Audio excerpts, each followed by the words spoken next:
Oke, assalamualaikum warahmatullahi wabarakatuh. Selamat jumpa kembali di Bimbel Asik Membuat Belajar Menjadi Menarik.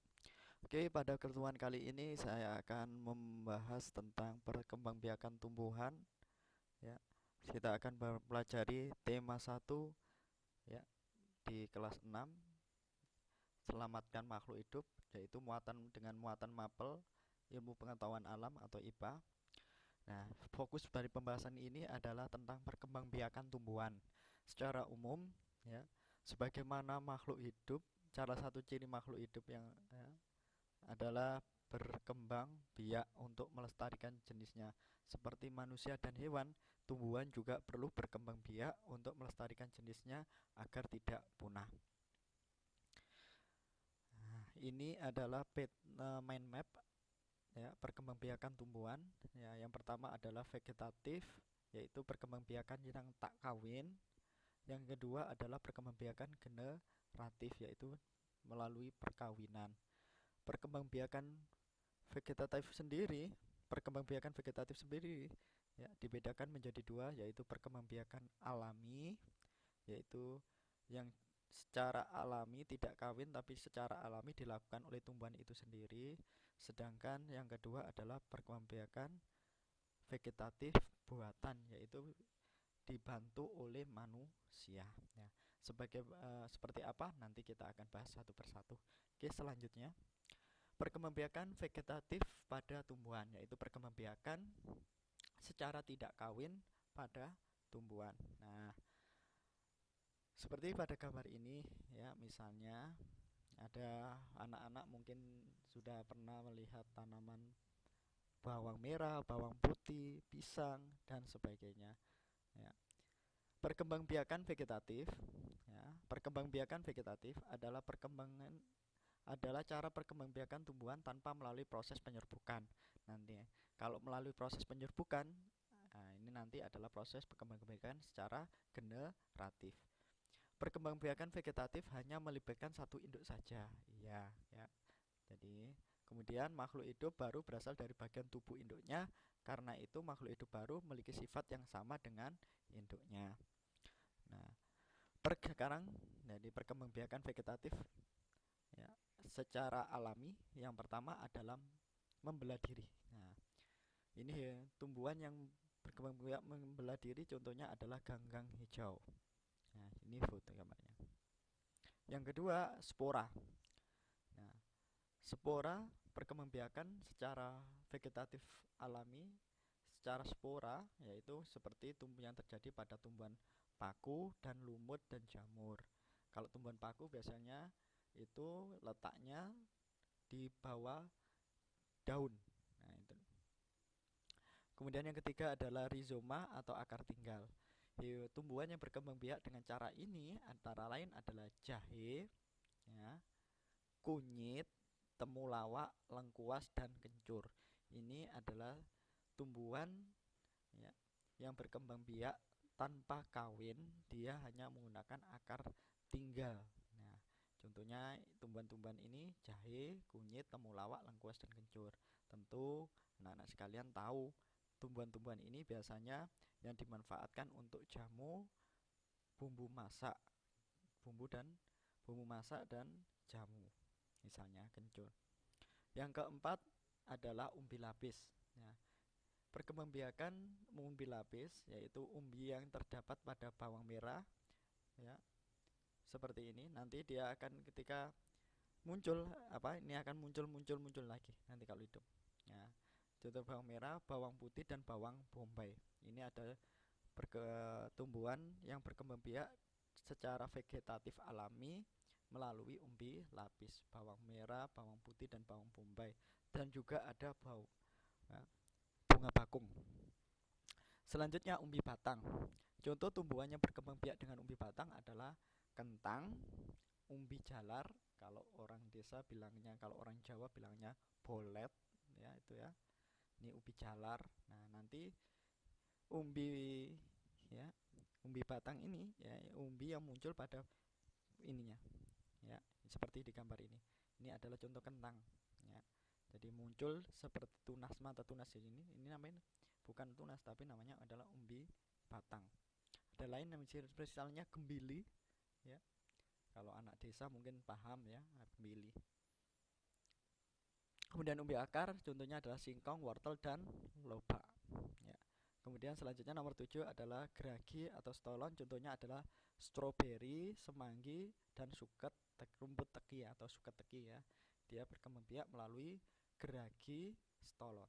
Nah, kemudian yang ke-8 adalah tunas atau anakan ya. Tunas atau anakan ya. Contohnya tumbuhan yang berkembang biak dengan tunas ini contohnya adalah pisang dan bambu. Nah, ini contoh pisang bambu ya. Ini pohon bambu nanti, nah ini muncul di bawahnya. Ini adalah tunas. Begitu juga pisang, tanaman pisang juga gitu. Dia berkembang biak dengan menggunakan tunas. Nah, ini tunasnya. Kalau bambu biasanya dimanfaatkan untuk rebung ya. Tuh. Nah, kemudian ada tunas adventif. Ya, tunas adventif yang terdapat pada daun, contohnya sosor bebek. Nah, secara alami, sosor bebek ya mempunyai tunas yang terdapat pada daun. Nah, tunas ini yang disebut dengan tunas adventif. Ketika dia jatuh secara alami, nah maka dan menempel pada tanah, maka tunas-tunas pada daun ini nanti akan tumbuh menjadi tumbuhan baru. Nah, kemudian ada tunas adventif akar, contohnya pada sukun dan cemara, bentuknya seperti ini. Ya.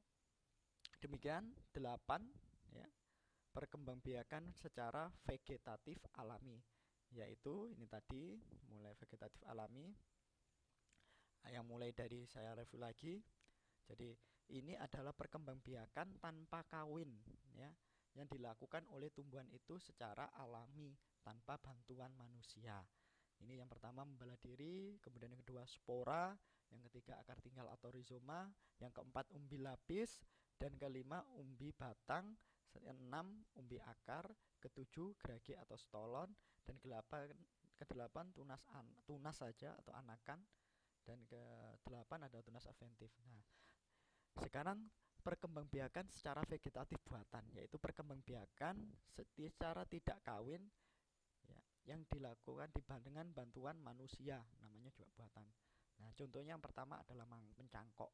Tumbuhan yang bisa dicangkok adalah batangnya berkayu yang mempunyai kambium yang bisa dikelupas seperti ini. Ya, mencangkok. Jadi pertama-tama dipilih cabangnya, kemudian ini dikupas kambiumnya, dikulit sehingga dengan ini. Setelah itu dibungkus dengan tanah, setelah itu dibungkus dengan biasa serabut kelapa atau plastik. Nah, setelah nanti muncul akar di sini, kemudian dipotong, kemudian dan ditanam. Nah, biasanya tumbuhan yang di sekitar kita yang dikembangbiakan dengan secara buatan, vegetatif buatan, antara lain mangga, rambutan, belimbing. Syaratnya adalah batangnya berkayu. Yang kedua, vegetatif buatan yang kedua adalah menyambung dan mengenten atau mengenten ya.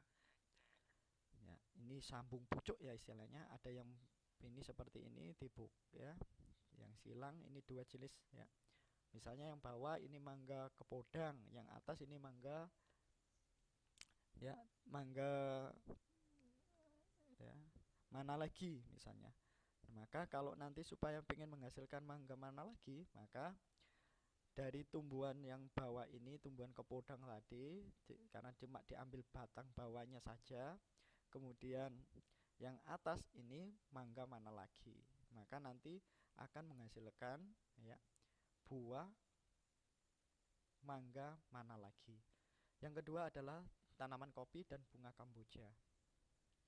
Yang ketiga adalah menempel okulasi ya, juga sama nanti di lini yang ada mata tunasnya dibuat dilubangi seperti ini, kemudian ditempeli dengan tumbuhan baru yang ada tunasnya ini. Contoh tumbuhan ini, tumbuhan yang dikembangbiakan dengan menempel atau okulasi adalah mangga, jeruk, dan durian. Sama juga syaratnya harus berkambium.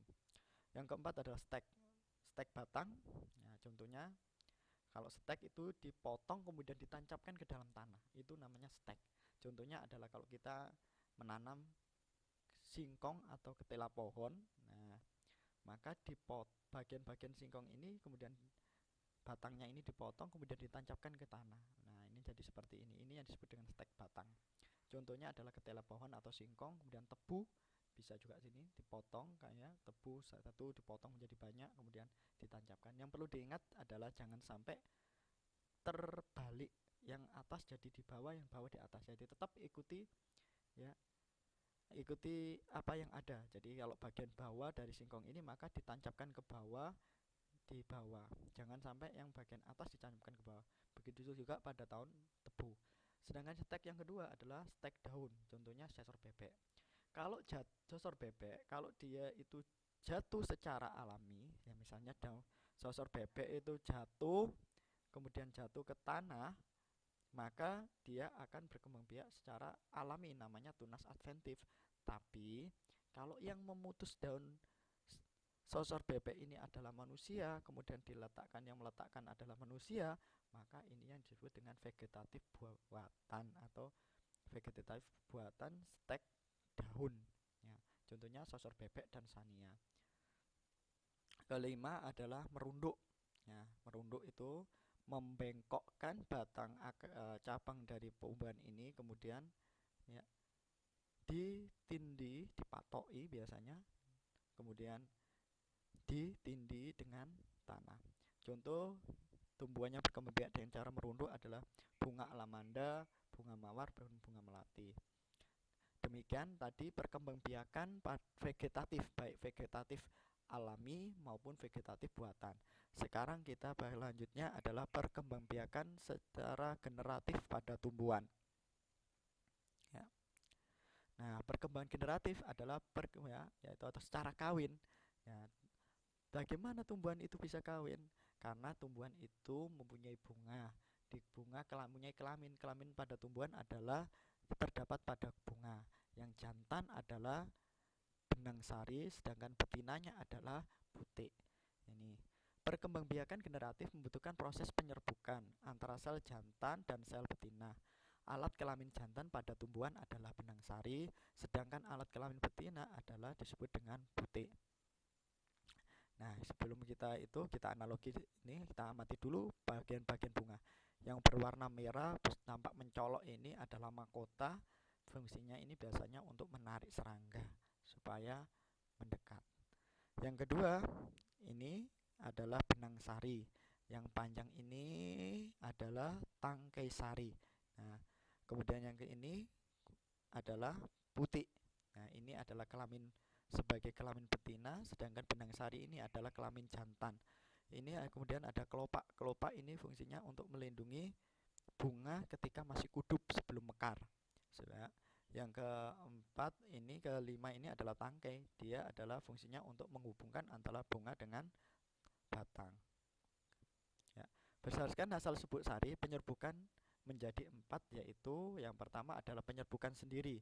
Ingat, salah satu penyerbukan generatif adalah secara kawin, yaitu benang sarinya harus terjadi perkawinan atau penyerbukan. Nah, penyerbukan ada 4. Yang pertama penyerbukan sendiri. Apabila benang sari dari bunga ini jatuh ke putik dari bunga ini, maka ini adalah penyerbukan sendiri. Contohnya bunga mangga, bunga jambu, dan turi. Kedua, penyerbukan tetangga. Nah, di sini ada dalam satu cabang ini ada 2 bunga. Nah, bunganya masih dalam satu pohon. Ini benang sari ini dari bunga ini jatuh ke putik bunga yang satunya. Nah, penyerbukan yang seperti ini itu disebut dengan penyerbukan tetangga. Contohnya bunga padi dan kelapa. Nah, seperti ini. Jadi berasal dari bunga yang sama dalam satu pohon. Nah, tapi bunganya berbeda cabang, dari 2 cabang yang berbeda. Ini disebut dengan penyerbukan tetangga. Yang ketiga adalah penyerbukan silang. Contohnya bunga melinjo, kamboja, dan pinus. Nah, silang ini tanamannya sudah beda. Ini tanaman 1, ini tanaman 2. Nah, ini benang sarinya ini jatuh kepala putik sini. Nah, penyerbukan seperti ini yang disebut dengan penyerbukan silang. Contohnya adalah bunga melinjo, kamboja, dan pinus. Yang keempat adalah penyerbukan bastar. Ya. Ini bunga tanaman dari tanaman yang berbeda tapi jenisnya sama. Misalnya yang ini adalah jambu batu merah dan tanaman yang ini adalah jambu batu putih. Benang sari dari sini jatuh ke bola putih ini, ya meskipun sudah beda pohon dan beda jenis, maka penyerbukan yang seperti ini yang disebut